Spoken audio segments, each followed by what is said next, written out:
Un autobús que va a 90 km/h ha recorrido X kilómetros cuando sale un coche a 120 km/h en la misma dirección y sentido. Expresa en función de X el tiempo que tardará en alcanzarlo.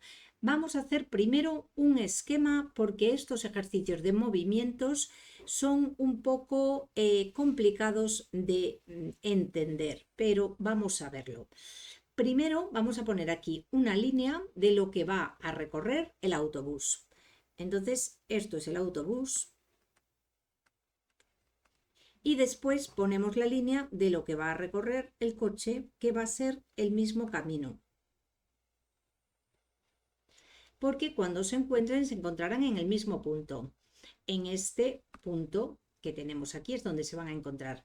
Lo que ocurre es que el autobús sale primero y recorre un camino X. Es un camino de X kilómetros. El resto del camino lo va a recorrer a 90 km/h. Bueno, el autobús va a ir a 90 km/h. Entonces, el resto del camino, este resto del camino, esta distancia que le queda por recorrer, la va a hacer a 90 km/h y como la velocidad es la distancia partido por el tiempo, despejando la distancia tenemos que es velocidad por tiempo. Entonces esa distancia la podemos poner en función de la velocidad que lleva, que es 90 por el tiempo que tarda. Ahora vamos con el coche. El coche va a recorrer todo ese camino que va a ser el mismo, pero esa distancia total la va a hacer a 120 km/h. Es decir, que su velocidad por el tiempo que va a tardar es la distancia que recorre. Con esto ya podemos plantear que la distancia que recorre el coche va a ser en total igual a la distancia que recorre el autobús.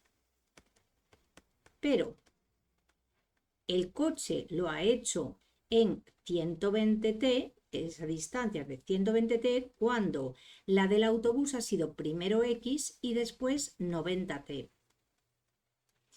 Como el problema nos pide que expresemos en función de X, en función de esa incógnita que tenemos aquí, en función de esta X, que expresemos el tiempo que el coche tardará en alcanzar al autobús, porque el coche ha salido después y por eso también su velocidad es mayor, porque si no, no alcanzaría el autobús.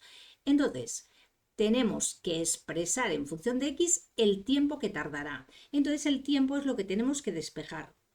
¿Cómo lo hacemos? Bueno, pues pasamos todo 120t y 90t para el mismo lado y dejamos X del otro lado.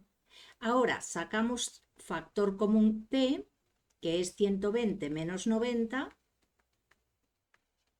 igual a X. 120 menos 90 son 30, es decir, que tenemos 30t igual a X.